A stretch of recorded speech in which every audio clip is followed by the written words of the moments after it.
2-4 EMI default हो गई हैं, कोई पर्सनल लोन है, बिजनेस लोन है, एजुकेशन लोन है या क्रेडिट कार्ड का लोन है, तो आपके पास सोल आर्बिट्रेटर का नोटिस आ गया होगा। अगर नहीं आया है तो आपके पास जरूर आएगा।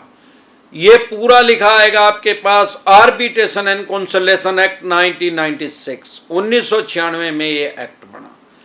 अब ये आर्बिट्रेटर नाम का क्या चीज है, ये आर्बिट्रेशन की प्रक्रिया क्या है, इसको समझेंगे। सबसे पहले जब भी आप कोई लोन लेते हैं, personal loan, business loan, education loan, credit card का, या scooter, motorcycle, car, jeep, truck, बस, मकान, दुकान, जमीन, जायदाद, फैक्ट्री, कारखाना, स्कूल, कॉलेज, बंगला, कोठी या शोरूम, या अन्य किसी भी तरह का कोई भी लोन लेते हैं, ओडी लिमिट लेते हैं, सीसी लिमिट करवाते हैं, लैप लेते हैं, लोन अगेंस्ट प्रॉपर्टी लेते हैं, होम लोन लेते हैं, या अन्य किसी तरह का कोई भी लोन आप लेते हैं, तो जब आप लोन लेते हैं तो आप एक इनका एग्रीमेंट लेटर होता है, एक लेटर होता है जिसपे एग्रीमेंट होता है आपके और बैंक के बीच, जिसपे आपके साइन करवाते हैं। अगर ऑनलाइन आपने लोन लिया है तो ऑनलाइन आपने अप्रूवल दे दिया उसकी एग्रीमेंट की, वो भी यही माना जाएगा कि आपने उस पर साइन कर दिया। अब उसके अंदर 50 तरह की टर्म कंडीशन लिखी रहती हैं उस एग्रीमेंट के अंदर, जो कि कोई उसको पढ़ता नहीं है। अगर पढ़ भी लेगा तो कोई वो लोन लेगा ही नहीं, क्योंकि वो जो 50 तरह की टर्म कंडीशन है वो सारी बैंक एनबीएफसी कंपनी की फेवर की है, आपकी साइड की कोई बात ही नहीं लिख रही उसमें। अब उसमें एक क्लोज होता है आर्बिट्रेटर का। आर्बिट्रेटर को अगर सामान्य बोलचाल की भाषा में बताएं, मध्यस्थ, मीडिएटर, बचोला। तो जब आप कोई लोन लेते हैं तो उसमें क्लोज होता है, भाई फ्यूचर में कभी भी किसी भी कारण से अगर आपने ईएमआई टाइमली नहीं दी, टाइम से नहीं दी, तो उस बैंक की एनबीएफसी कंपनी जिससे आपने लोन लिया उसके पास ये राइट्स हैं, ये अधिकार हैं कि वो एक मध्यस्थ नियुक्त किया जाएगा, आर्बिट्रेटर नियुक्त किया जाएगा। जो आर्बिट्रेटर डिसीजन देगा वो दोनों पक्षों को मान्य होगा, जिसको कानून की भाषा में अवॉर्ड बोलते हैं। अब सवाल यह आता है कि जो आर्बिट्रेटर नियुक्त किया जाता है, ज्यादातर देखने में यह आता है कि अगर आपने हरियाणा से लोन लिया है तो आपके ऊपर मुंबई में आर्बिट्रेशन किया जाएगा, मुंबई से लिया है तो गुजरात में कर देंगे, गुजरात से लिया है तो दिल्ली में कर देंगे, मतलब अदर स्टेट में आपकी आर्बिट्रेशन की प्रक्रिया को करेंगे। क्या कारण है भाई, ये आप जाए ना वहां। ज्यादातर आर्बिट्रेटर बैंक एनबीएफसी कंपनी किसको नियुक्त करता है, या तो किसी सीनियर एडवोकेट को नियुक्त करता है, या कोई गजटेड ऑफिसर हो जो रिटायर हो उसको नियुक्त करता है, या कोई जज साहब रिटायर हो चुके हो उनको नियुक्त करता है। ज्यादातर कोशिश बैंक एनबीएफसी कंपनी की यही रहती है कि किसी रिटायर जज को नियुक्त कर दिया जाए। फिर ये क्या करते हैं, जब आपके पास नोटिस भेजते हैं, उस जज साहब का नाम रिटायर छोटा छोटा लिख देंगे, आगे बड़ा बड़ा नाम लिख देंगे और आगे जज लिख देंगे, ताकि आम आदमी साइकोलॉजिकल प्रेशर में आ जाए, मनोवैज्ञानिक दबाव में आ जाए। या कोई सीनियर एडवोकेट भी इन्होंने हायर किया है, लगाया अपने पास, आर्बिट्रेटर नियुक्त किया है। सबसे पहले तो आपको अपने राइट्स जानना है। भाई आर्बिट्रेशन एंड कंसोलिडेशन एक्ट 1996, ये जो 1996 में कानून बना, ये आपके राइट्स को खत्म नहीं कर रहा है। अगर ये अदर स्टेट में आपकी आर्बिट्रेशन की प्रक्रिया के लिए नोटिस भेज रहे हैं, आप एक सिंपल नोटिस इशू करो, खुद से लिख के भेज दो, क्योंकि जब ये आर्बिट्रेशन की प्रक्रिया ऐसे डायरेक्ट स्टार्ट नहीं होती। वो आर्बिट्रेटर जो इन्होंने नियुक्त किया है, वो आर्बिट्रेटर आपके पास नोटिस भेजेगा कि भाई ये आर्बिट्रेशन की प्रक्रिया स्टार्ट होगी, ये आपकी तारीख लगी है। नियम क्या है कि वो दोनों पक्षों की बात सुनेगा, बैंक की भी और आपकी भी। वो एक किस्म का जज की भूमिका निभाएगा, हालांकि वो जज नहीं है वो आदमी। हमारे देश में किसी भी जज का नाम आर्बिट्रेटर नहीं है। आपने सुना होगा सिविल कोर्ट के जज हैं, सेशन कोर्ट के जज हैं, सेशन जज हैं, हाई कोर्ट के जज हैं, माननीय सुप्रीम कोर्ट के जज हैं, लेकिन किसी भी जज का नाम आर्बिट्रेटर नहीं है। बेसिक बात समझ लें। तो वो जो वकील साहब इन्होंने अपॉइंट किए हैं या रिटायर जज साहब किए हैं, जब वो रिटायर हो गए तो जज की पावर खत्म होगी। अगर कोई गजटेड ऑफिसर भी रिटायर होने के बाद उसके पास भी पावर खत्म होगी। वो अपने चैम्बर में ही, अपने ऑफिस में ही जज की भूमिका निभाते हैं, मतलब जज की तरह उनके वहां तारीख लगती है, वो दोनों पक्षों की बात सुनेंगे, बैंक की भी और आपकी भी। जो भी आपका कारण है, जिस भी जेन्युइन कारण से आपकी ईएमआई डिफॉल्ट हुई, आप बता सकते हैं, और सारे दस्तावेज देखेंगे जो भी होंगे।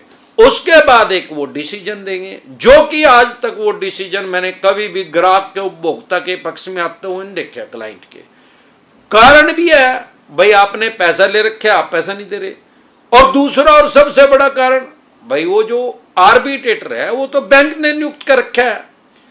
अब सबसे पहले आपके क्या राइट्स हैं, ये अदर स्टेट में कर रहे हैं, आप एक नोटिस उसी आर्बिट्रेटर के पास भेज दो और एक बैंक के पास भेज दो कि भाई आर्बिट्रेशन की जो प्रक्रिया वो आप मेरे होम टाउन में करो जहां से मैंने लोन लिया था। ऐसे आपके पास कोई राइट्स, कोई अधिकार नहीं है कि मेरी आर्बिट्रेशन की प्रक्रिया को 2000 या 3000 किलोमीटर दूर मेरे घर से करोगे, जानबूझ के, ताकि आप परेशान हो जाए और रास हो जाए। आप उसको मेरी होम टाउन में करो, जो कि ये कभी करते नहीं है। उसके बाद भगवान ना करे अगर आपके होम टाउन में कर भी दिया, तो आर्बिट्रेटर ये नियुक्त कर रहे हैं, ऐसे कोई राइट्स नहीं है इनके पास कि ये ही आर्बिट्रेटर नियुक्त करेंगे। आप फिर एक नोटिस इशू करो कि भाई आप जो ये आर्बिट्रेटर नियुक्त कर रहे हैं, मैं इसको नहीं मानता, मैं एक आर्बिट्रेटर दूंगा, किसी आदमी को मैं अपॉइंट करूंगा, मैं कहूंगा भाई ये आर्बिट्रेटर है, और ये जो डिसीजन देगा, आप बैंक है या एनबीएफसी कंपनी, आपका पक्ष भी सुनेगा, मेरा पक्ष भी सुनेगा। जो ये डिसीजन देगा वो दोनों पक्षों को मान्य होगा। अब उसको बैंक एनबीएफसी कंपनी नहीं मानेगी, वो कहेगी भाई ये तो आपके पक्ष में देगा, तो कह दो भाई साहब फिर वो आपके पक्ष में देगा, मैं कैसे मानूं फिर आपकी।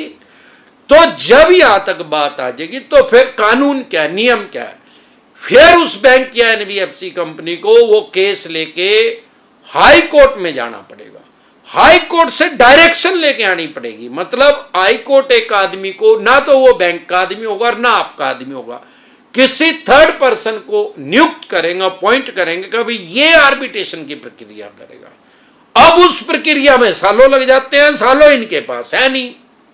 दिक्कत कहां है कि आम आदमी को अपने राइट्स नहीं पता, वो तो आर्बिट्रेटर को ही जज समझ रहा है और साइकोलॉजिकल प्रेशर में आता जा रहा है।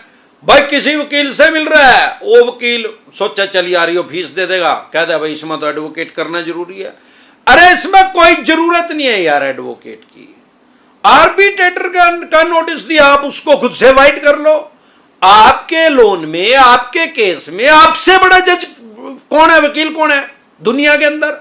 भाई आप सबसे बड़ा वकील करोगे सारे देश का, सारी बात बताओगे, उसको 90% याद रहेगी यार, 10% उसको नहीं याद रहेगी। वो 50 केस देख रहे एक दिन में, आपको अपनी बात 100% याद रहेगी, तो आप अपना खुद से केस लड़ सकते हैं। इस तरीके से आप अपना आर्बिट्रेशन से बचाव कर सकते हैं।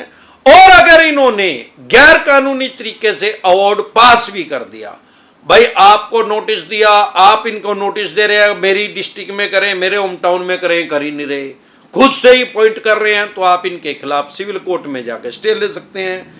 इसी तरह की या किसी भी तरह की कोई भी दिक्कत, परेशानी, समस्या आपको या आपके किसी भी यार प्यारे रिश्तेदार को आ रही है लोन से रिलेटेड, तो यूट्यूब के सर्च के ऑप्शन में जाके वो प्रॉब्लम लिखें, आगे जैसे डिसेंट एडवाइस लिखेंगे तुरंत प्रभाव से आपकी समस्या का समाधान हो जाएगा। अगर आप मुझे फेसबुक पे देख रहे हैं तो हमारा एक चैनल है यूट्यूब पे डिसेंट एडवाइस के नाम से, जिस पे मैं 2000 से भी ज्यादा वीडियो डाल चुका हूं लोन से रिलेटेड। आपको कोई भी ऐसी प्रॉब्लम है लोन से रिलेटेड, कोई ऐसी प्रॉब्लम नहीं है जिसका समाधान अमरदीप कादियान ने नहीं बता रखा हो, जिसका सॉल्यूशन मैंने वीडियो बना के ना दे रखा हो। आपको सर्च के ऑप्शन में जाना है, सिर्फ 2 तरह के नोटिस को कभी भी अवॉइड ना करें।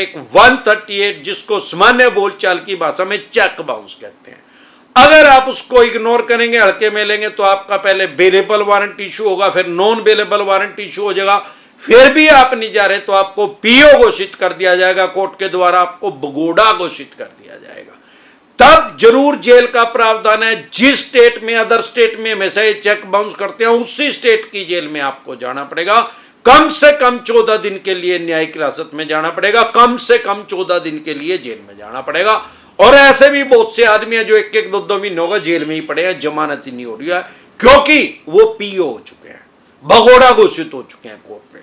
भाई 2 लोन डिफॉल्ट हो गए, 5 हो गए या 25 हो गए, 25 लोन भी डिफॉल्ट हो गए, सबकी 5-5 ईएमआई भी डिफॉल्ट होगी, तो भी यह क्राइम में कंसिडर नहीं हो रहा है। लेकिन अगर कोर्ट की हम मानना करेंगे तो यह क्राइम में कंसिडर होगा, तो अपराध की श्रेणी में आ जाएगा ये। आप इसको कभी हल्के में ना लें, ये वेलेबल ऑफेंस है, जमानती अपराध है, सेम डे जमानत हो जाती है, बाय एंड जमानत हो जाती है। डरे घबराए नहीं, सारे देश में एक ही कानून है, कश्मीर से कन्याकुमारी तक, गोवा से लेकर गुजरात तक। वेलेबल ऑफेंस है तो तुरंत जमानत हो जाएगी। इसके अलावा अगर आपके पास सरफेसी एक्ट 2002 के अकॉर्डिंग नोटिस आ रहा है, 13(2) का, 13(4) का, सिंबॉलिक पोजेशन का, फिजिकल पोजेशन का, डीएम साहब का, या इसके अलावा कोई भी नोटिस आ रहा है, इसको कभी भी हल्के में ना लें, कभी भी इसको इग्नोर ना करें।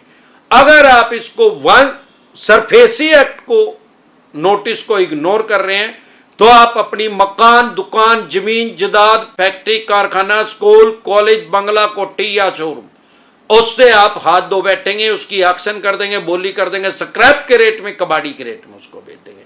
लेकिन अगर आपको अपने राइट्स पता है तो आप लीगल एडवाइस लेके अपनी प्रॉपर्टी को तुरंत प्रभाव से एक्शन होने से बचा सकते हैं।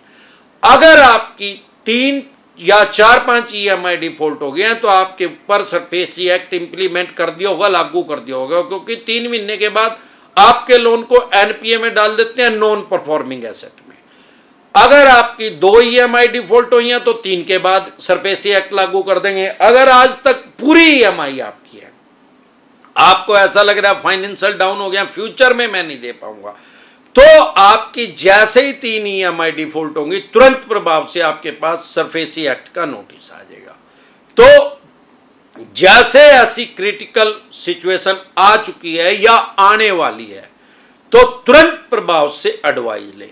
प्रिवेंशन बेटर देन क्योर, इलाज से हमेशा परहेज बेहतर है। अगर आपके पास केसीसी का लोन है, खेती किसानी से संबंधित कोई लोन है, तो आपके ऊपर सरफेसी एक्ट इंप्लीमेंट नहीं होता। 20% से कम पैसे रह गए हैं तो भी सरफेसी एक्ट इंप्लीमेंट नहीं होता, लागू नहीं होता। 50% से ज्यादा पैसे जा चुके हैं तो आप इनके खिलाफ डीआरटी में जा सकते हैं। डीआरटी भी कोर्ट का नाम है। उसमें यह बात ध्यान रखनी है कि 20 लाख से ऊपर का कोर्ट डीआरटी कोर्ट में केस जाता है, 20 लाख से नीचे का अगर केस है तो वो डीआरटी में नहीं जाता है। अगर ऐसा कोई भी आपके पास नोटिस आ रहा है तो तुरंत प्रभाव से एडवाइस लें।